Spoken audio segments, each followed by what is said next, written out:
Coming up on the Elon Phoenix Weekly. The men's basketball team talks about playing overseas. And the football team welcomes a young quarterback. And one of our very own tests his free kick skills with women's soccer. All that and more next on the Elon Phoenix Weekly.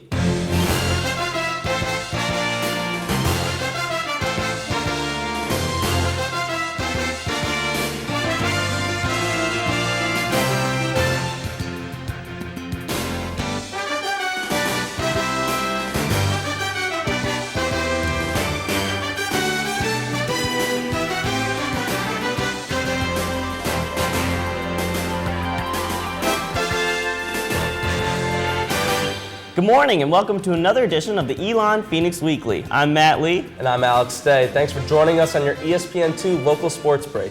This season on EPW, Elon's varsity athletes will share the spotlight with some of Elon's most successful club sports.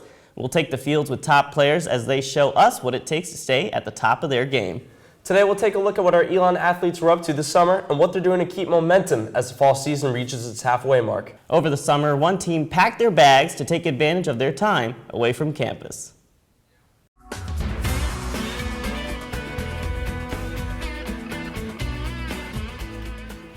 Every student wishes they could go abroad. But when you're an athlete, that isn't always possible. However, the Elon men's basketball team took time this summer to go on their own European tour together. We started off in Germany, really good time. Probably the best time was on the bike tour. We had a tour guide named Timmy. Went to Dachau, which was the first concentration camp in Germany. We traveled, went to Eagle's Nest, which was a place that they gave Hitler on top of the Alps for his 50th birthday. Spent a night in Austria, no air conditioning in the hotel. Played a really good professional team there. Unfortunately, we lost that game, but that was probably our best on-court experience. From Austria, we went to Lake Como, and that's where we ended our trip, and Lake Como was a spectacular place. They took the tour as a team, meaning they were looking to play some games. But when they got there, they swiftly found themselves in a whole new world. As a team, we were a completely different team, played a lot of freshmen. Had to play with the three-point line was extended out farther. The teams abroad definitely have a different type of playing style than American teams do. They ran a lot of half-court offenses, like a lot of finesse basketball. They weren't going to dribble down the court and try and dunk on you or any of that kind of stuff. We walk into a different gym in a different country every other night. And so whether you're walking into a gym and playing a semi-professional team in Germany, or you're playing a professional team in Austria, or you're playing in Italy, you never know what the crowd's going to be like. You don't know what the rims are going to be like, and you don't know what the floor's going to be like. We were at Lake Como, and we were playing the Italian all-star team, and the gym was packed with people. And by the end of the game, all those fans were cheering for Elon, so that was a good experience. Dimitri Thompson got to bring the ball up the court. It was really good for him. I enjoyed it a lot. I enjoyed, having the freedom, having the ball in my hands more. I didn't get to play, but I still probably led the team in claps from the bench. Of course, the trip had some business, but it also was for pleasure. Players saw it as a life-changing experience they really felt had an effect on them. Every activity that we did was really well set up, so everything we did brought the team together even more. Definitely changed my life, changed the way I thought about, overseas, and especially playing basketball overseas. But it was really fun to go with my friends and my teammates, and we had a great time. And you just look out through the beauty of that wonderful country, and you sit there with a freshman, or it could be a senior, and you think, wow, we're experiencing this together. As a squad, the team hopes to take this experience and use it to grow as a team, and hopefully keep the momentum going forward into the season. That trip is just going to put us over the top, and I think we can really utilize that on the court this year. To go with my fellow teammates and coaching staff, it was a great experience, and we're very thankful we had the opportunity. Yeah, we definitely bonded, immensely as a team. The best experience is just get to explore these new places and interact with the people from those countries. And believe me, we are already starting to plan for the next trip, hopefully just 4 years from now. That's the best part about it. It's definitely a mind-changing thing. When we got here, we needed to build off that and just keep the momentum going.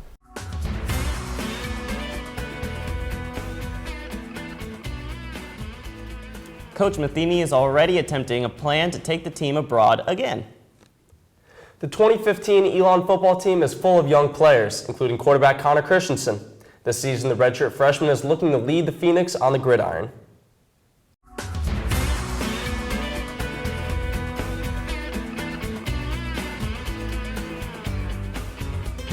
The 2015 Elon football season features many new faces, including quarterback Connor Christensen and wide receiver Corey Joyner. The team must adjust to a new style of play with these young athletes, which is something the team is looking forward to. For me personally, I think it's good because I'm also young, so I mean, we're kind of doing it together. I mean, in the same aspect, an older quarterback could, I guess he teach you things, but I think it's cool that we get to experience that time together, our first game, stuff like that together. I feel like it just helps us come closer and the chemistry a little bit better. Redshirting his freshman season was a blessing in disguise for the quarterback, as it gave him a chance to adjust to the college game. I was glad that Coach Grosky redshirted me because it allowed me to get my weight up, learn the system a little bit better, and because college football is so much different than high school. It's so much faster. Everybody's bigger and faster and stronger, and it's so much more of a challenge. And so I think it was such a learning year for me, and so I really appreciate everything I learned from the older guys that were there last year and from the coaches, and it definitely helped me prepare for this year. There were some times throughout the season, though, that we discussed, the possibility of Connor playing. We just felt like where we were as a whole program, that it was in the program's best interest to redshirt Connor. During the win at Gardner-Webb, Christensen not only got his first collegiate win, but also threw his first collegiate touchdown pass to freshman Corey Joyner. Connor delivered the ball. It's just something we do every single day in practice. It was almost natural. It was nice. Getting that touchdown to him was awesome, and just both of them, it was great plays by him, and we've been working really hard. All the receivers, we've been working really hard to get just the connection, and he knew exactly where I was going, and he was running to one spot, and I was trying to beat him there with the ball, and so just getting that, it proved that a lot of hard work has paid off. Fortunately, Coach Rich Skrosky has a string of young quarterbacks to choose from. The close competition between the number 1 and number 2 quarterbacks is tight, and the coach has yet to name a permanent starter. Connor really is a driven athlete. He's a very good athlete, could do some things with his feet. So he's bringing a different element to that position. You still have to prepare the same, but it makes things a little bit not easier, but you have a certain confidence, because the coaches are locked into you starting the game, and you get all of the first team reps, and it gives you extra confidence knowing that you're their guy. With a lot of young players in the mix for the Phoenix, Connor Christensen will continue to develop and be exciting to watch this season. Well, Alex, the development of the young quarterback has already paid dividends. Coming up later in the show, we'll take a look at some of Christensen and the entire Phoenix football team in their thrilling 3-overtime win against Gardner-Webb. Stay with us. Elon Phoenix Weekly will be right back. What is living the maroon life? It's more than just the hustle and the sweat. It's more than just the pain and the frustration. It's more than just the triumph and the glory. The maroon life is you. Yes, you. You, the athlete, striving to be at your best day in and day out. You, the alumni who have been in the stands supporting Elon for years. You, the fans who stream into games hours before kickoff. And you, the little ones who will be the next generation of Phoenix fans. You are what drives Elon Athletics, and you are the reason we do what we do.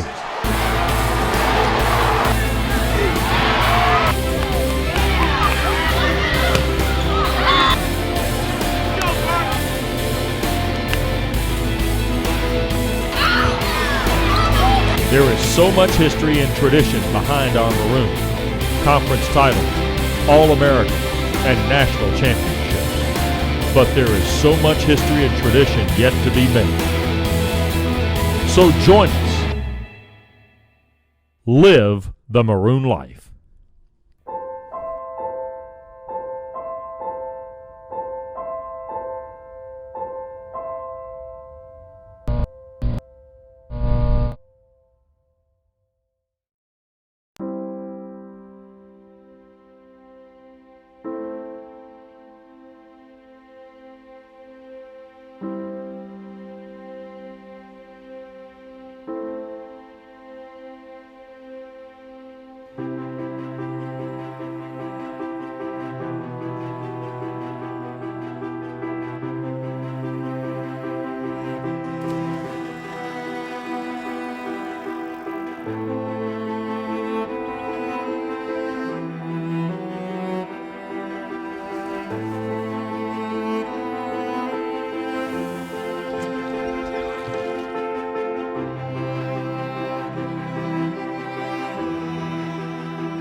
Through their daily pursuit of excellence, Elon student athletes have gained recognition for their achievements, both on and off the field. Building a winning tradition takes hard work and dedication. Dedication to the Maroon life. Where success is not only measured by just wins and trophies, but also by the knowledge we gain. At Elon, we're more than just athletes.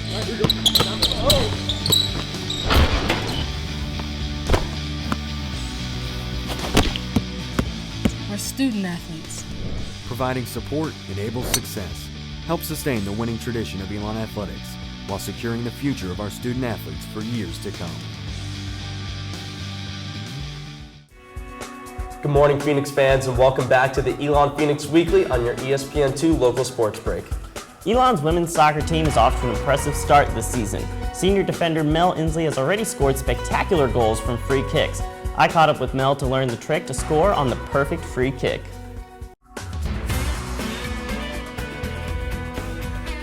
Hello, I'm here with Mel Inslee, Matt Lee. She's going to teach me how to kick a free kick over this wall of friendly defenders, and we're going to score some goals, aren't we? Yes, we are. Yes, of course.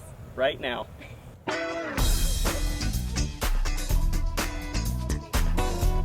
The first step to scoring a free kick over a wall of defenders is to set the ball up correctly. So when I set the ball up, I look for a place that I'm going to hit the ball. Okay. So I try to do like somewhere that has a specific thing. So where the air pump goes, Okay. I line it up as if I'm going to hit that spot. So that's my aim. Once you have your aim, it's time to think about how you'll hit it. For me, it's a big balance of knowing how hard to kick it, but also not kicking it too hard that it flies over the net. Okay, yeah, that would be bad. Yeah. Okay. You want it on frame because even if you don't score and it gets on frame, it gives the opportunity for someone else in your team to score. Just knock it back in. Oh! Mel gave me her key on how to score. And then you want to hit it with this part of your foot. This part? The laces, yep. Okay. So when you go up and plant, it's going to be step and kick like that. Kick like that, all right. After watching Mel show me how it was done, I decided to have a go at it. Yeah! It took me a while to get the proper technique, but with Mel's help, I finally got it. Golden! Hey, it went over the in! Now it was time for me to face the ultimate test, a shootout. This is a contest. I'm gonna shoot three, she's gonna shoot three. I'm obviously gonna do better. We'll see about. Obviously. Oh wow, look at that.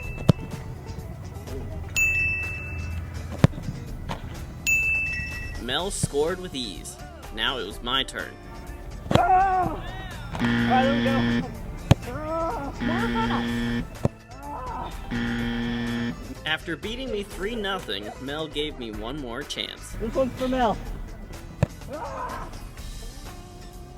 Ready this close?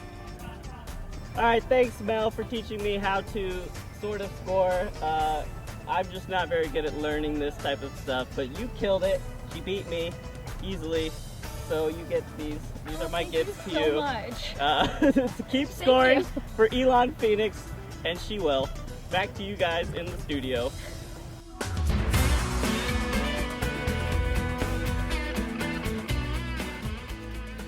Mel is certainly a talented free kicker. The team is lucky to have her out there instead of me on the pitch. Elon has a full slate of Division I athletics for Phoenix fans to enjoy. However, there are many other places you can find exciting sporting action in and around the Elon University community. For more on one of those exciting sports, we send it over to Cam Soselski. Thanks, Alex. And you're correct about many other exciting sports around Elon. The club sports scene has many dedicated and passionate athletes who spend tremendous amounts of time bringing their sports to life. For Elon Club Hockey, the team is making great strides to grow as an organization.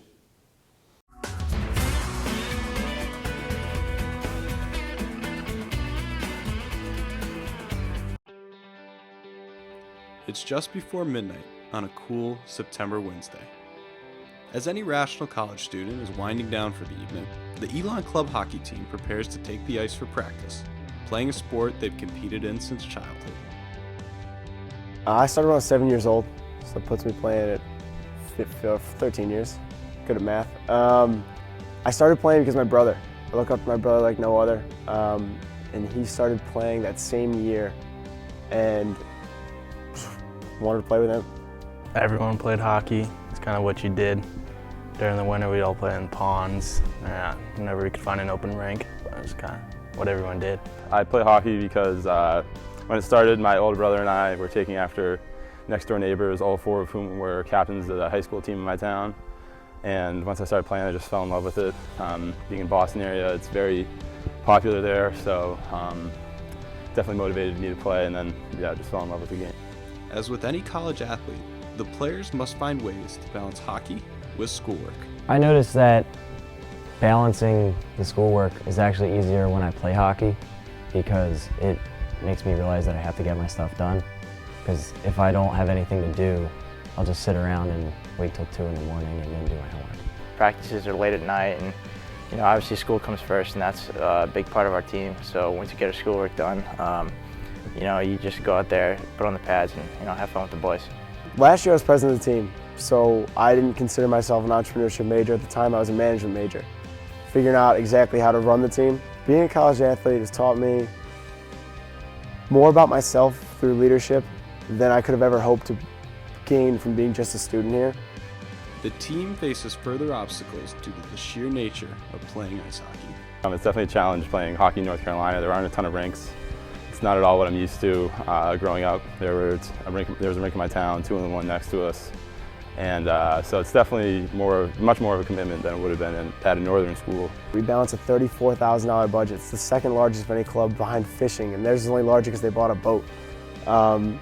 We are able to fundraise, we're able to gather that money together through the support from each other and the different ideas we put forth to raise money.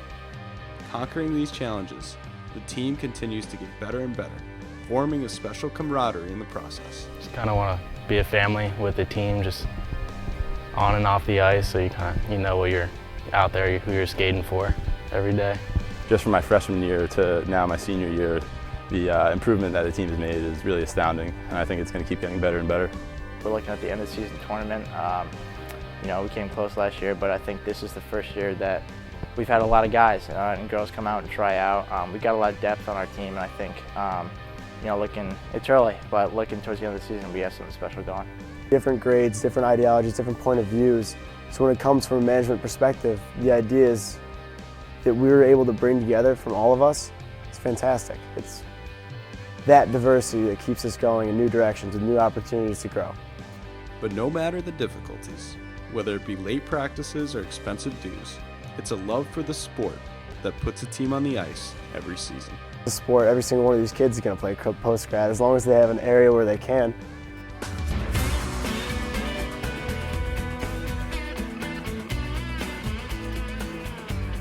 The team schedule this year includes games against NC State, Duke, and Wake Forest. Alex? Thanks, Cam. Well, from the ice of club hockey, coming up, we'll take a look back at one of the most successful Elon teams on the hardwood. Elon Phoenix Weekly will be back right in a moment.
What is living the maroon life?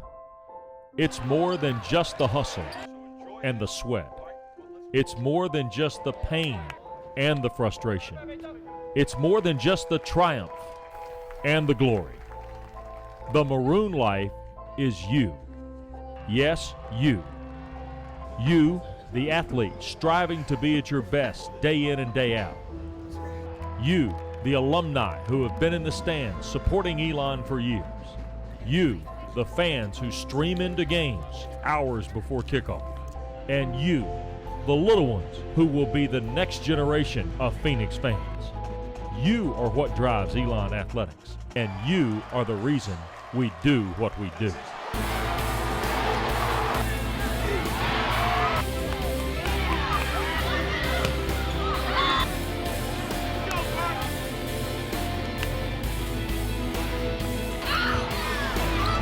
There is so much history and tradition behind our Maroon. Conference titles, All-American, and national championships. But there is so much history and tradition yet to be made. So join us. Live the Maroon life.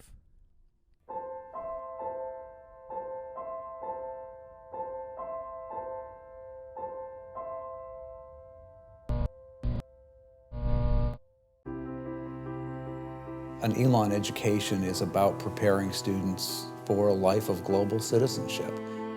Of course, this is a place where you're going to come and earn a degree, but it's also a place that's going to get you to think very deeply about how you're going to use that degree to make the world a better place.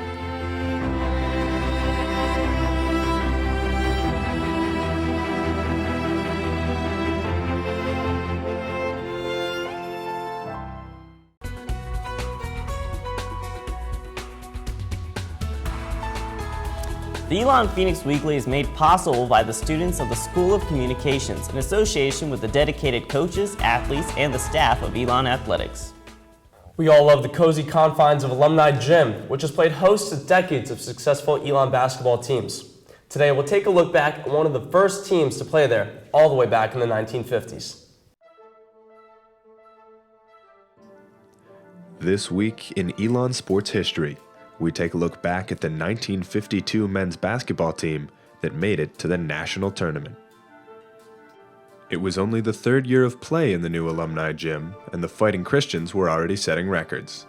Don Haithcock scored 607 points that year, setting a single-season school record. Elon put together a 22-9 regular season record, tying Appalachian for first place in the North State Conference on their way to an illustrious postseason.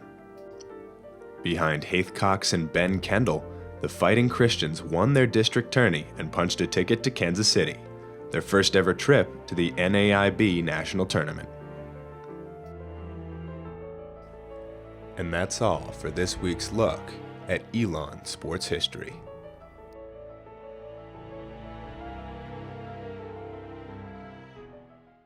It would have been fun to watch an Elon team go to the national tournament like that. Maybe we'll see one of our Phoenix teams go bracket bound soon. Oh, no doubt, Alex. One of the exciting young teams on campus right now is the football team. A few weeks ago, they traveled to Gardner-Webb with a lot of energy, and they would need it. The Phoenix and the Runnin' Bulldogs took some extra time to settle things down in Boiling Springs, and when it was all over, Elon played and won the longest game in their storied football history, a 3-overtime thriller.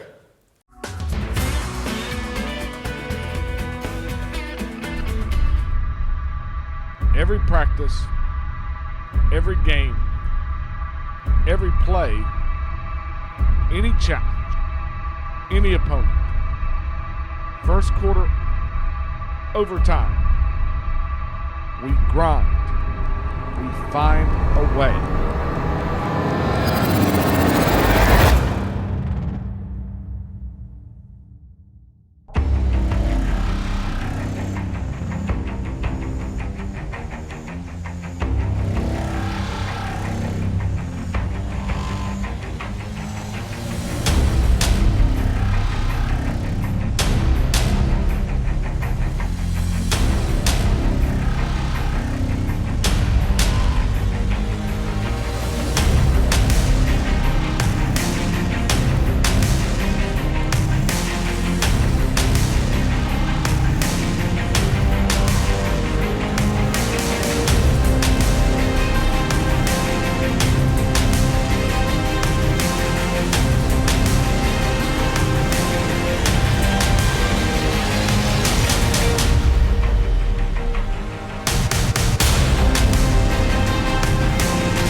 guys not on the trip, I'm happy for all of them.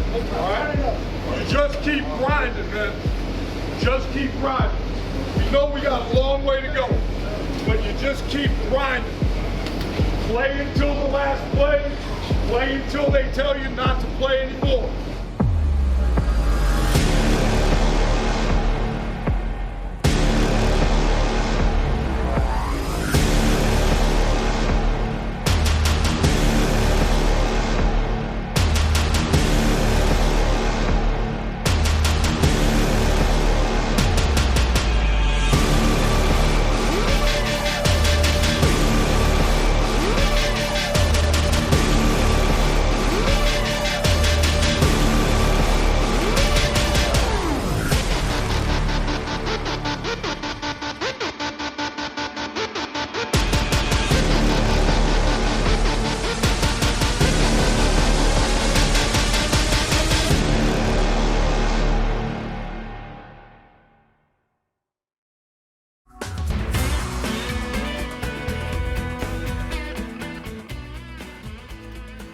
Can you imagine playing in that much time? I would get tired. I'd be throwing the ball all over the place. Yeah, usually it only takes 4 quarters, but 3 overtimes, I'd be pretty beat after that. Yeah, well, it was pretty impressive that they were able to stay in it that long and still come out with the victory. A much-needed win, absolutely, Matt.